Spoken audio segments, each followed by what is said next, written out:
What's up, YouTube? This is Thoughtsys82, and today we're playing The Beginner's Guide. Walking Sim. I hear that it's better than What Remains of Edith Finch, and y'all know how I feel about that game. This game is already blowing my mind. Gifted by Sagan. Thank you so much. I can't thank you enough. I am excited and terrified of this game. If it's better than Edith Finch, I can't even imagine. So let's just hop right in. Let's go.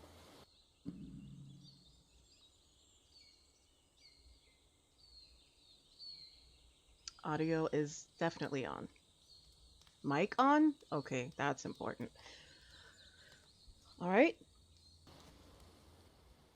Hi there. Thank you very much for playing The Beginner's Guide.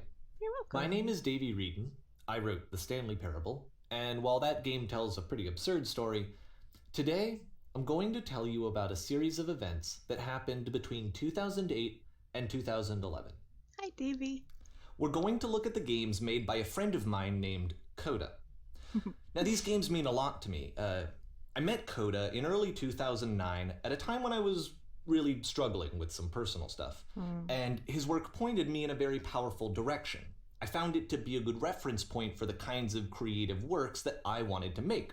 So just to start you off, this is, I think, the first game he ever made. It's a level for Counter-Strike. You can walk around here, by the way. And mostly it's just Coda learning the basics of building a 3D environment.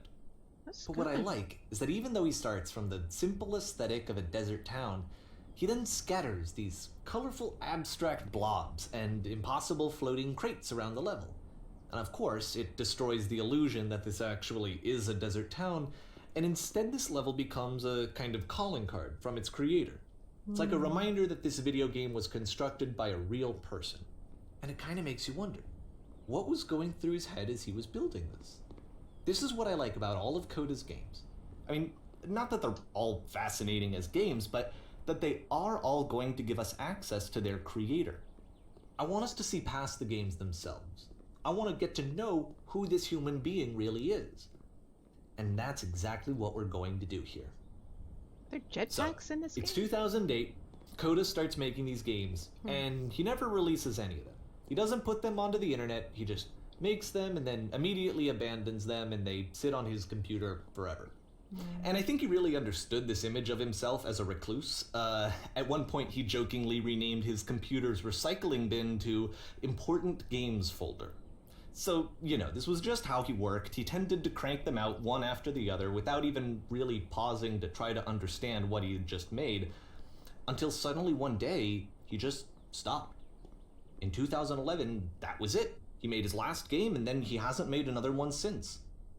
And that's why I've taken this opportunity to gather all of his work together, is because I find his games powerful and interesting, and I'd like this collection to reach him, to maybe encourage him to start creating again. And if the people like you who play this also happen to find his work interesting, then I'm sure it'll just send that much stronger of a message of encouragement to Coda. So thanks for joining me on this. If you have a particular interpretation that I haven't mentioned here, or if you just need to get in touch, you can email me at daveywreden@gmail.com. Okay, that's about it for introduction. Let's take a look at Coda's first proper game. As each game is loading, I'll show you the date that it was completed. This first one was made in November 2008. Okay. I understand that, though. I have gameplays that I never posted just because you kind of just need the practice. Ooh. Why?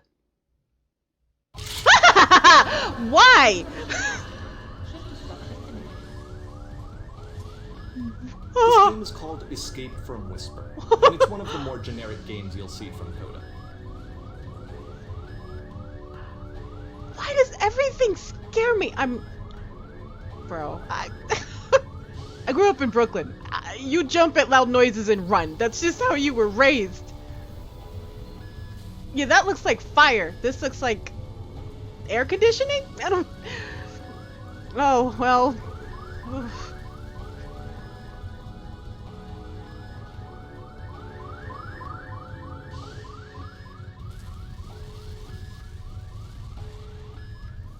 But yeah, you just gotta get those beginner jitters out. Security call breached. What? Hostile alien life form inbound. What? It kind of looks like this game was abandoned mid-development. For instance, you have this gun, which you'd think would indicate that there are supposed to be monsters or enemies somewhere. But then clearly there are no enemies anywhere. Wow. You can't even reload the gun when you run out of bullets. But ultimately we don't really know. Maybe Coda thought that actually it was complete the way that What? it is. And Can I think you that not we should leave? talk about his games for what they are, rather than for what they're not. Oh, Enemy force neutralized. Begin ship evacuation. that's cool. It would just make you anxious for no reason. I was I love how you can see the bottom of the universe from this room. Wow.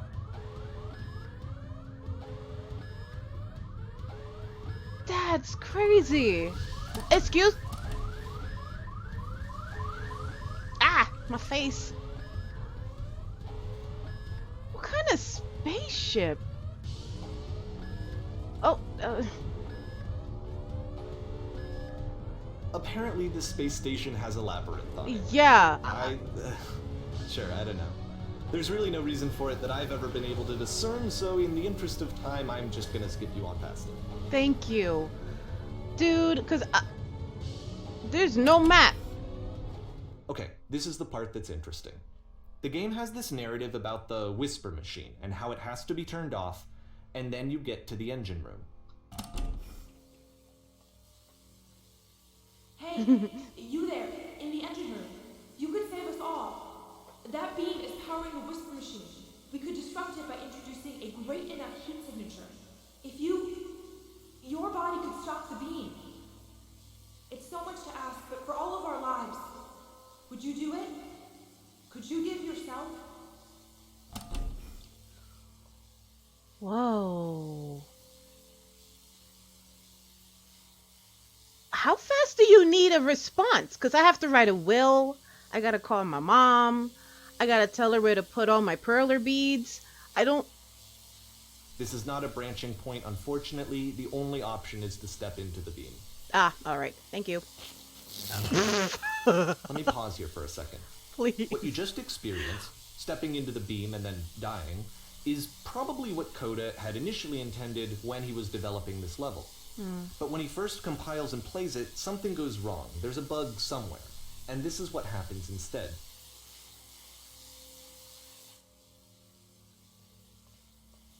Timber. What? Oh. Cool. Later, suckers. The beam causes you to start floating. And this is an important moment for him. Because yes, this is technically a glitch, but Coda identifies something human about it. Like how small it makes you feel in the face of this larger chaotic system. Or this floating could be the afterlife, a peaceful place, juxtaposed against all of the hysteria that you've just had to traverse.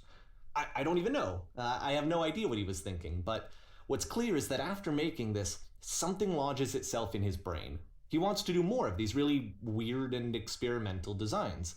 So he stops work on this and moves on to a stream of tiny little games that go in all sorts of directions. Let's go ahead and take a look at the first game he made after leaving this one behind. That's cool. We need games like that. Whoa.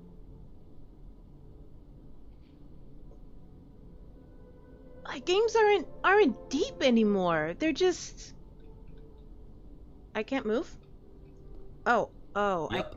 In this game, you can only walk backwards. But there's a wall.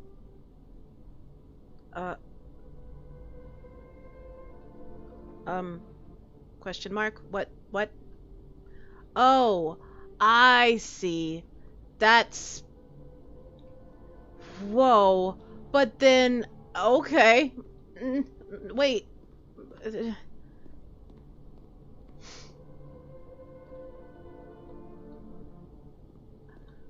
Right, there's like so many games that are just like Oh, I'm So it's scared. a short and relatively Whoa. minimalist experiment combining motion and narrative.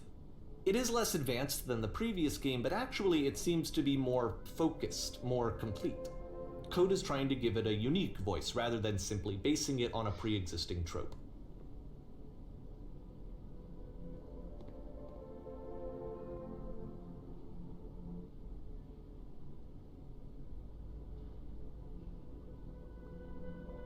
Huh. Yeah, it's like all just, oh, depression, postnatal depression, multiple personality disorder. Why, why does the future keep changing when she stops and looks? It becomes clearer. Anything else? No? Oh. Oh, my head. It feels weird in my head. But the future is always behind her. How will she find the strength to confront it? It's a short little thought, it says what it wants to say, and then it ends. Didn't need anything more than that. Which to me is why it works, because it gets out quick. Okay, next one.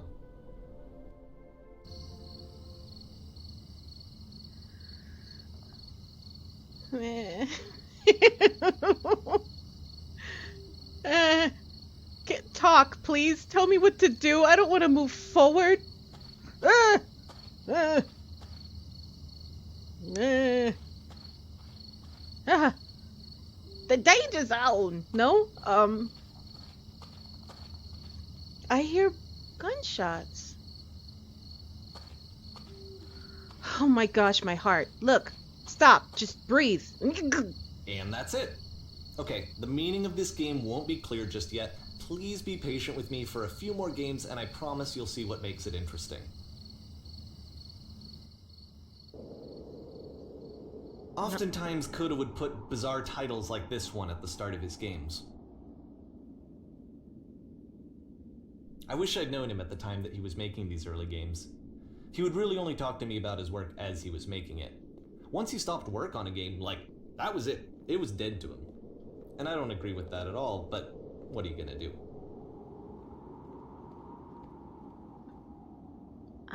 I guess that's okay if you just want to get your point across, but if you don't listen to feedback and improve, is it really meant for other people to play, enjoy?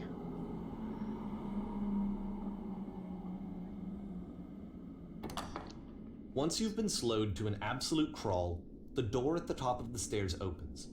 So why, if Coda's not showing these games to anyone, why bother opening the door at all? Well, to show you, I'm modifying the game here so that when you press enter, it'll bring you back up to full speed so you can enter the door for yourself. Ow. Crazy.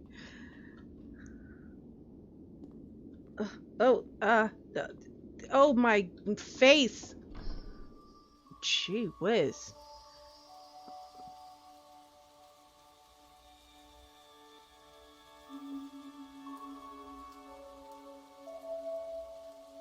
A room that's warm and nice and filled with little ideas for games.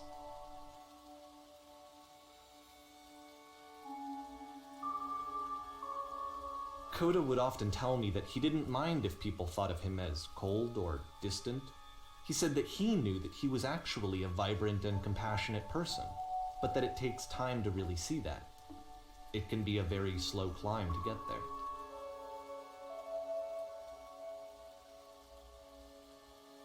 Whoa, this one looks good. You run a shot. Oh, what? Dang it.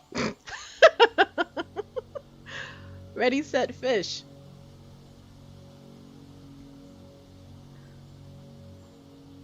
Oh man, is this gonna be the shark one? Oh, I thought those were bullet holes.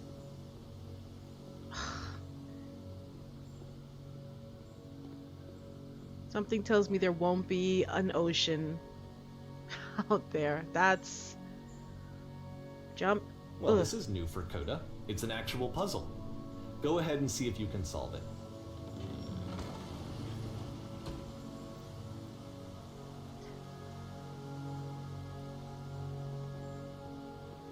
Coda, you're brilliant, and you have a crazy mind. I appreciate it. But I have no faith in there being an answer to this puzzle.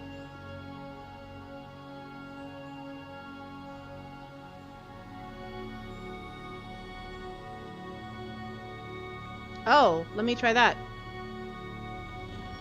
Alright, let me just walk you through it. You're gonna hit the switch on the outside to open the door, then hit the same switch and walk through the door before it closes. You'll see a second switch on the inside, which will open the second door.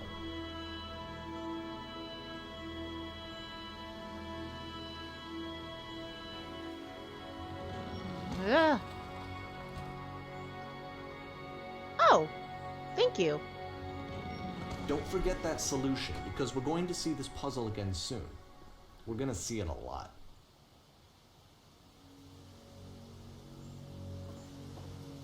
It's nice. This reminds me of those ceilings they put in like the Home and Gardens home reno places shows. So that seems to be it, right? You walk down a corridor, you solve a puzzle, you get to the end. Simple enough. Alright, now I'm going to modify the game again so that when you press enter, it'll remove all of the walls from this room.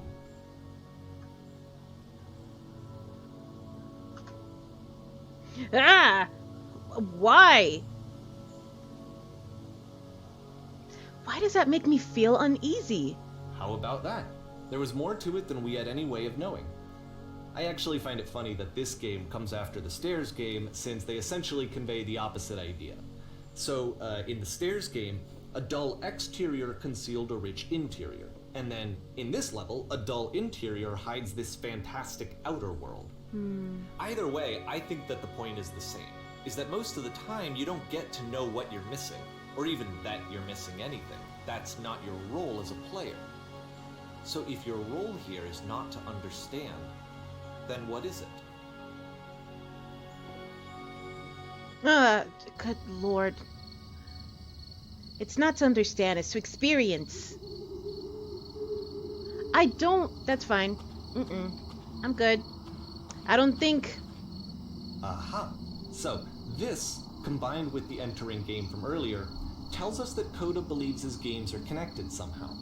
It could even be that the Stairs game and the puzzle game are literally connected in between this and the entering game.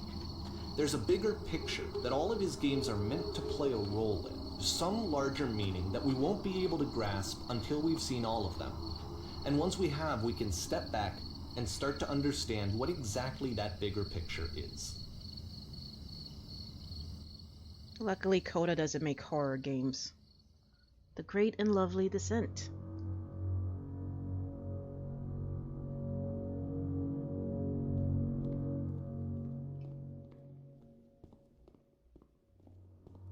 Let's talk about video game development for a second. Yes, please. Every video game runs on what's called an engine, which determines what the game can and cannot do.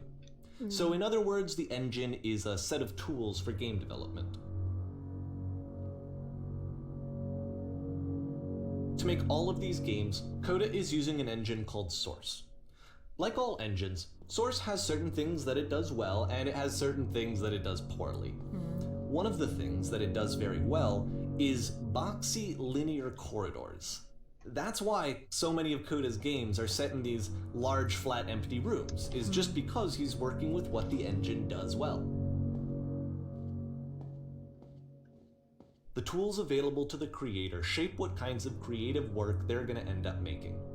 You might consider paying attention to the architecture in Coda's games, to notice how they seem to stem from an engine that's very good at producing linear, boxy corridors. Ugh. Gosh, I got birthing hips. Can you go? Okay, thank you. Whoa. How do you get through that door, though? Jump? I made it. Oh, it doesn't open. Ugh. Oh.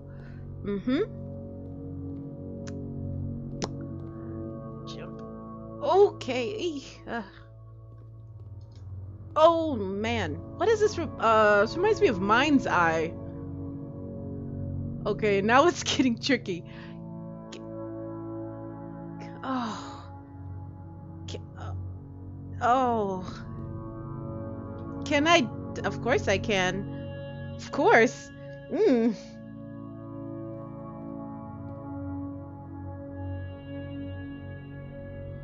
Up or down? Let's start with up. And go back down. And go back down again. I feel like I'm walking into like the Umbrella Corporation or something. This is trippy. Is this what the basement of a Starbucks looks like? Because that would explain a lot.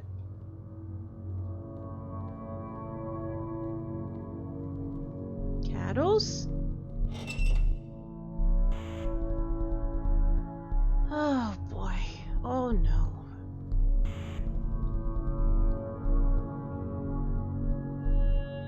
Prison?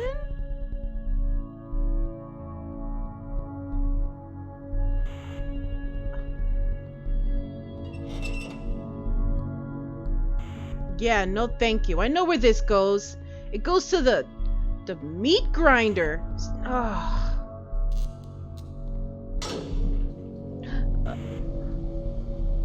Whoa. Just because the door opens? Alright, well, shoot, there's a wall here, so I guess I will go. This prison, funny enough, in Coda's original design, the door stayed shut for a full hour before letting you go. Really? If you don't mind, I think we're gonna skip that. You know, This is something that he and I used to argue about a lot. You know, whether a game ought to actually be playable, whether it means anything if no one can get through it. And I would always defend that, you know, all this work goes into the game, why not make it playable and accessible? Right. And so we just got into heated arguments over it, and there was one time that after one of these conversations, he went home, and a day or two later, he sent me a zip file entitled Playable Games that was full of hundreds of individual games, each of which was just an empty box that you walked around in and nothing else. Believe me, I played every single one of those just to find out if there was like a gag hidden somewhere. There wasn't.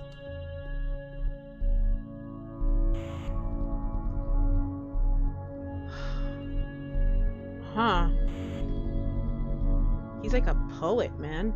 He's a visual poet. I respect that. It's like that thing that the chick in Danganronpa 2 was talking about.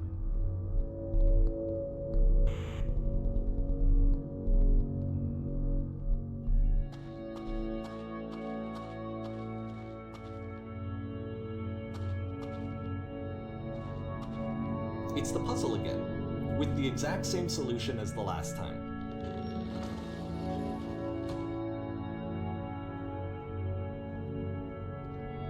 Ugh.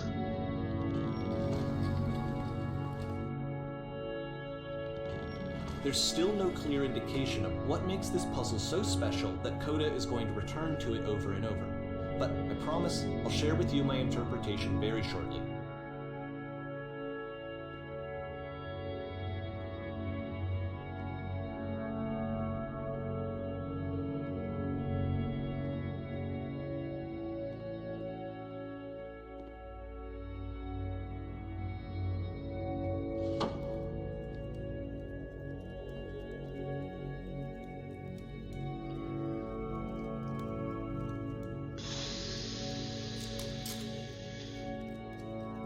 Here, Coda begins using a kind of dialogue system that he fashioned out of the engine's chat capabilities.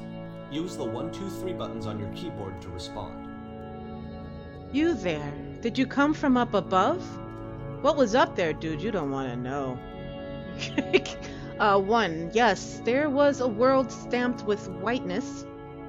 2. Yes, there was an enormous prison I spent hours in. exaggerating. Would have just been 1 hour. 3, yes, there were these floating colored blocks. Let's do 1. Oh, the number key pad doesn't work.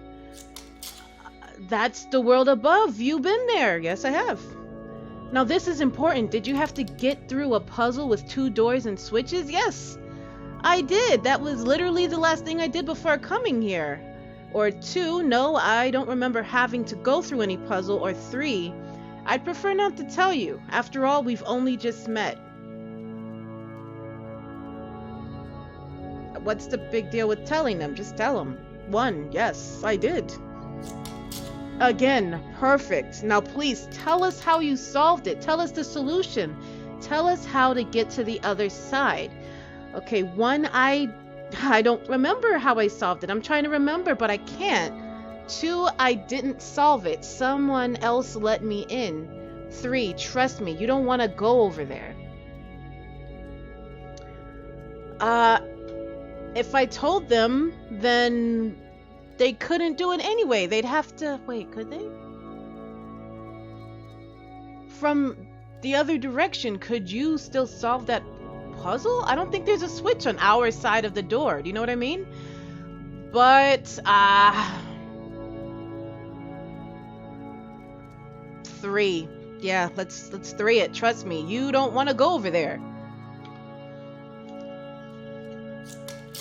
Oh no, but I do. We do. We need to get there. Do you understand? It is the most important thing in the world. We have to escape this prison. There must be an ending. I promise you, there is nothing I want more.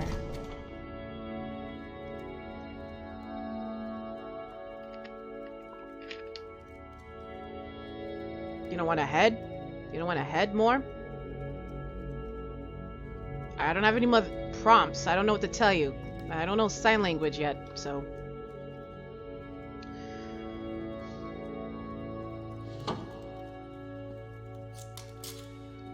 Hello, how did you get here? Was there a puzzle you had to pass through? Oh, oop. Yes, do you want to know how to solve it? Or no, I've been right here this entire time. I don't know if they have powers. I don't know what's in those boxes, so let's be honest. 1, yes. Do you want to know how to solve it? Oh, goodness. No. We actually find the black space between the doors to be far more interesting. Have you seen it yet? 1, why would I care about the space between the doors? 2, actually, now that you mention it, I remember feeling strange as I passed through it. Or 3, I don't recall a space between the doors. Huh. Why would I care? Why would I care about the space between the doors? No, I feel 2. Actually, now that you mention it, I remember feeling strange as I passed through it. Don't think too hard about it. You'll see it again soon.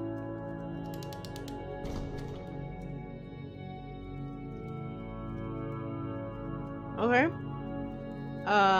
Sounds a little bit like a threat, but that's alright. We'll move forward.